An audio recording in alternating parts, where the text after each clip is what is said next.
the Pumpkin Black Caned Harvest Broom. How's that?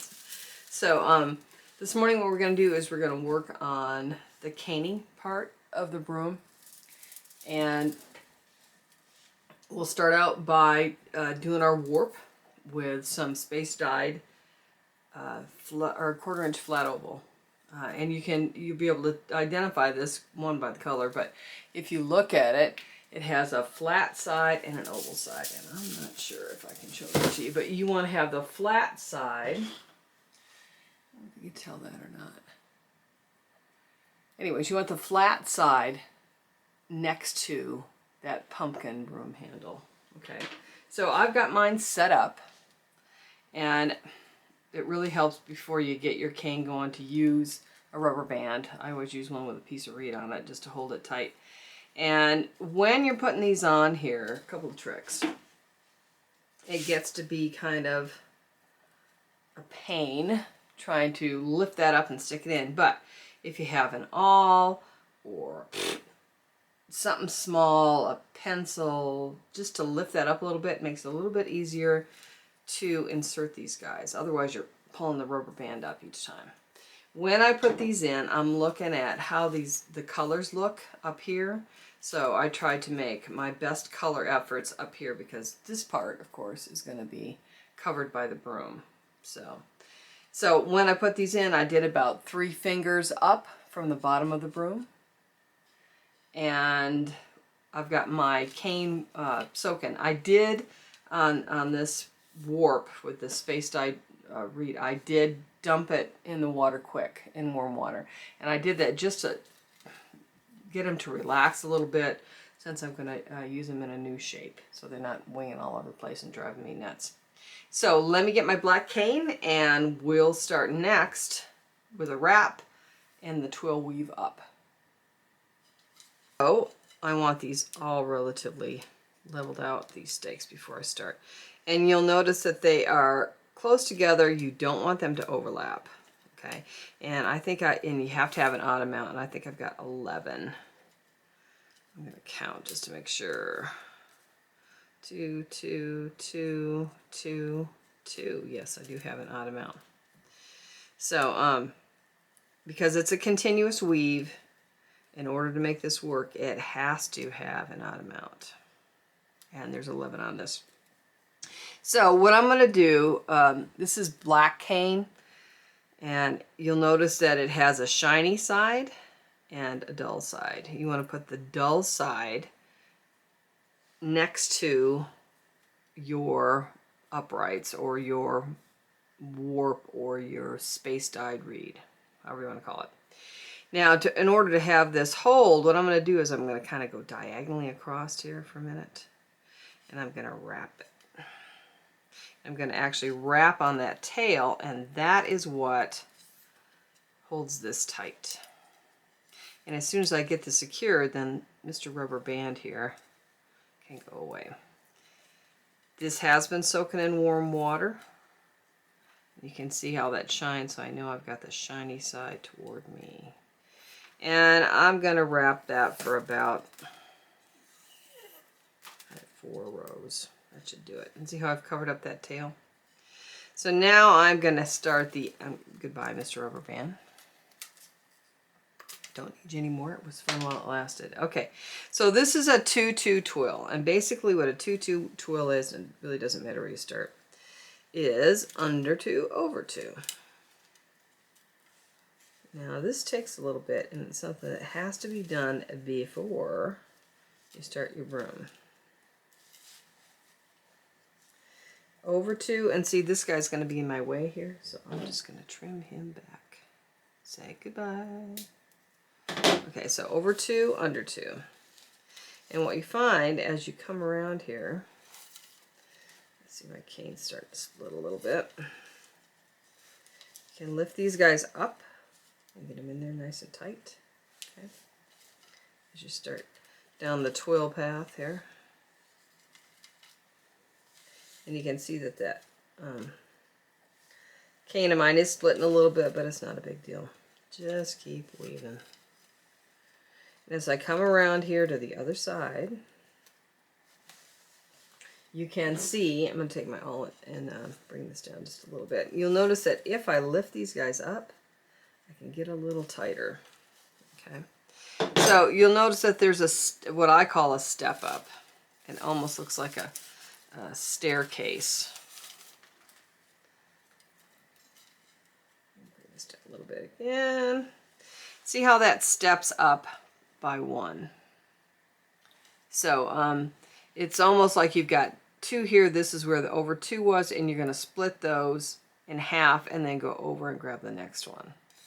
So if your design is not doing the stair step around, and you can check that each time by looking, oh yeah, I went in between those 2 that I had on the previous row, and it's always over 2, under 2, so I'm gonna make sure that I'm over 2 and under 2, and then I've split the 2 that had an over 2 on the previous row. Okay, so I'm gonna do this just a little bit with you, because you can tell I got a ways to go, and it doesn't matter to me how far up you go on this. On mine, if you compare my stick to this stick, you'll see that this part's covered, right? And then I probably did about, let me see, get a tape measure here and I'll tell you how much I went up. Those stakes I cut at about somewhere between 14 and 16 inches. Knowing that, I'm not going to use all that. You could, but after a while you think, oh, I think I've had enough fun here. So, I actually wove probably about maybe 12, 13 inches. So you don't have to go that far. You can go a little bit farther. You'll have enough material to do that. It's totally your call. Okay.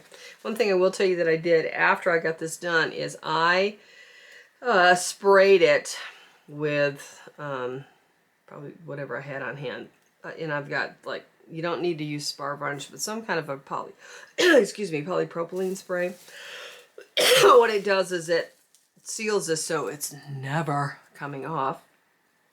And also it really brings out the highlight of the dyed reed. It'll look a little dull, and you can tell the difference when it's wet and when it's dry. But when you put that spray on there, man, it jumps. So you can do it before you get the before you put this on. If it's convenient, you don't have to, but I would put some kind of a spray or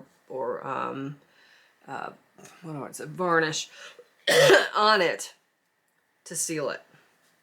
Okay, so you can see that I'm just cruising along here. Life is good, and I've got I always think, oh, I want all the pretty colors up here, and you don't look at the bottom. It's always kind of a mystery what it's going to look like with the different colors. Anyways, you can see that I am almost out of my weaver, so I've got to add another one on. So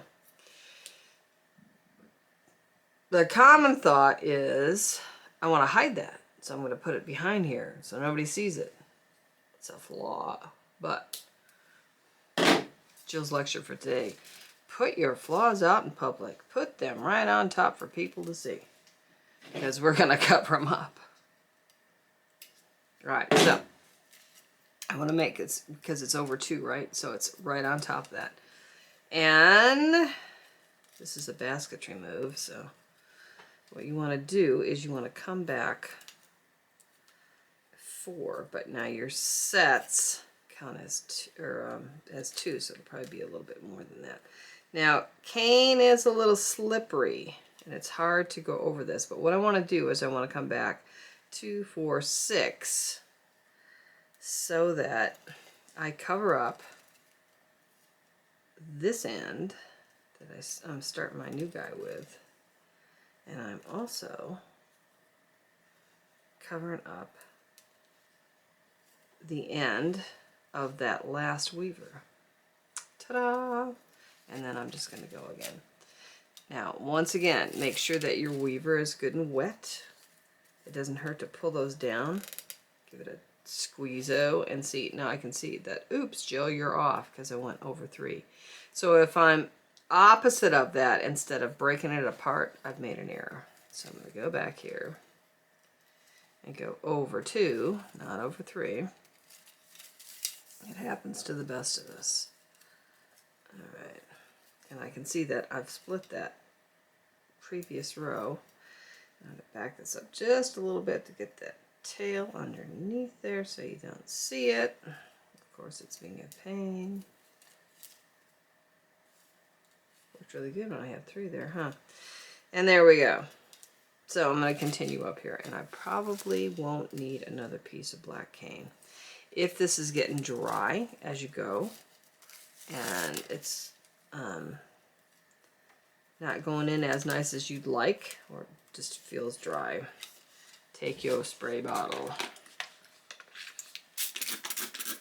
and make sure that that weaver, this black cane, is wet. Your stakes don't need to be wet. I know we said we wetted them. We wet them at the beginning just to kind of give them some shape, but it's not like you had them sit in water. It's like a quick, hey, let's take a dip and throw you on the pole. Okay, so you can see I'm after it again. So I'm going to probably go up to about yay, and then I'm going to show you how to finish it off. Okay. Up my pumpkin stick, and I probably did like, yeah, 13 inches. I could have done less, but 12 to 13, that's good. You see I've got a little extra here, so you can, what basically we're going to do is what we did here at the beginning, is wrap it around and pull it tight. So you could wrap it, make it super tight, and try to get that weaver through there, which is a pain. Or you can do the Jill method. Take your awl, stick it in there beforehand, then wrap it, and you get a place to stick it. Always a good thing to have a place to stick it. So I'm gonna go around about 4 or 5 times here, making sure that I stay close and making sure that I'm as tight as I can be. Sort of like how I do my handles on baskets. I put them in early. I don't like trying to find a hole to stick things in. Okay, so that's good, I think. So now see, I've got this. I'm gonna take this and make it a point. Works a little bit better. And I'm gonna just shift that down next to that. Actually, I'm gonna pull that up, and I've made that nice little space so I can zip that through there and tighten it up. Okay. Nice and tight, and then I'll trim it off. Okay, so then this stuff's got to be trimmed up, right? So all I'm going to do, actually, I tell you what I'm going to do. I'm going to make it just a little bit wet. Now look at the difference in the color here. When it's dry and when it's wet. Big difference, huh? And that is the color that you're going to get when you put your lacquer or your varnish or whatever on it. It'll really bring that color up. Okay. So I'm going to pull these back and trim them up all the way around.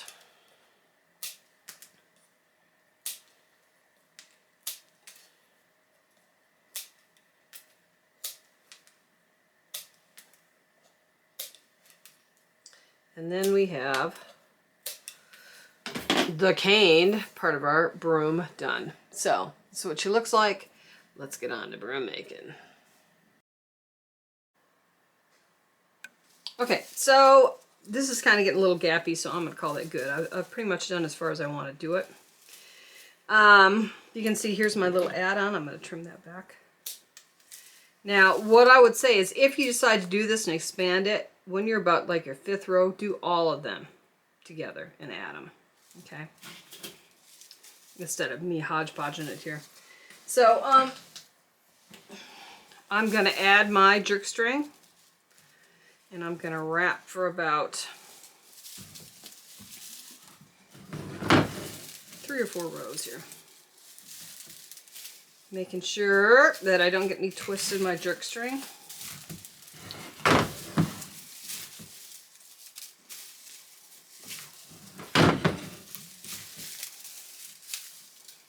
Okay, I'm gonna hold that tight, cut it off down here at the bottom. Still holding that tension, come through that loop, bring your tail through. Come over here to the knot side, jerk it through. Okay, so I'm gonna wrap it around something, tighten it up good, cut it flush.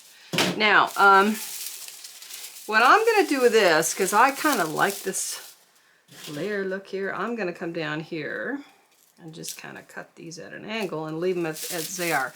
Now you could, all these options, you could come down here again and tighten that up with another, similar to this, right? So you could come around here, like right there, come around again and tighten it down. And do this kind of second thing. And all that is just starting it out, doing 3 wraps, and then using a jerk string on it. I don't think I'm going to do that on this one. I kind of like it the way it is. But you know what? Just for grins, let's do it. What the heck? If you don't like it, you can take it off. So once again, starting out my, it's kind of a ratty little overhand knot, isn't it? Let's try that again.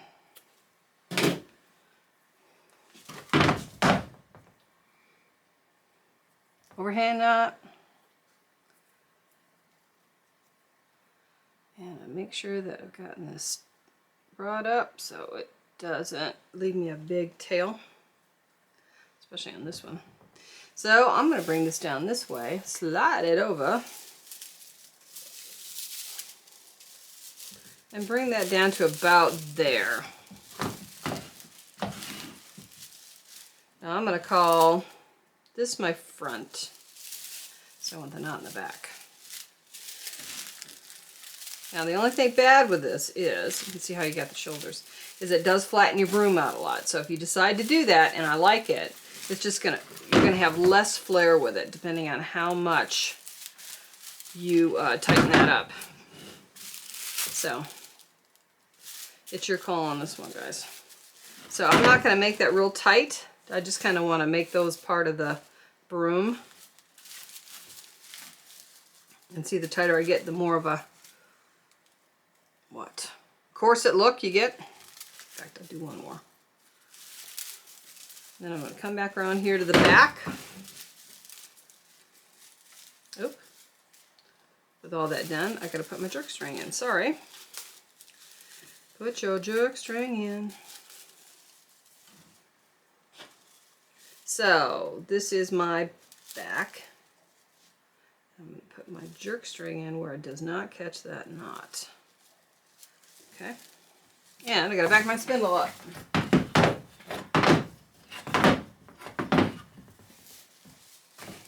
Okay. So I don't want it super tight. And I don't want that knot in the front.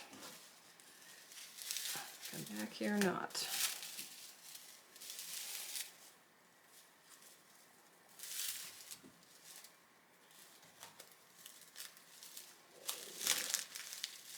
So, I'm going to wrap this about 4 times. Hoping that my knot stays where I want it to stay.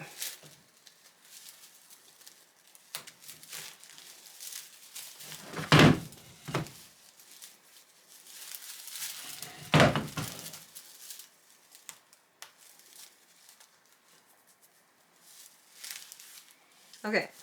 I'm going to call that good. Like I say, I don't want it real tight. I think that'll work. So I'm going to cut this. And I'm going to put it through my jerk string. And I'm going to come over here and pull it. And that is not real tight. Let's see, a little tighter than that, but we'll work with it. So, and the other thing you could do too is use this as your first row of stitching and then stitch over it. There's all sorts of options, but I like that better. And I am going to make mine with a cool little, in fact I think I will do my stitching on that to make sure it doesn't move. Little prong guys on it. So it's basically the same broom. This one has more shoulder to it than this other one does. If you want more flare, don't do this. Okay. If you want to stitch this down, that's a good way to go. So a couple different options for you. All right, we'll see you next month for the turkey wing and more plating. So that is next month's broom. We'll see you then.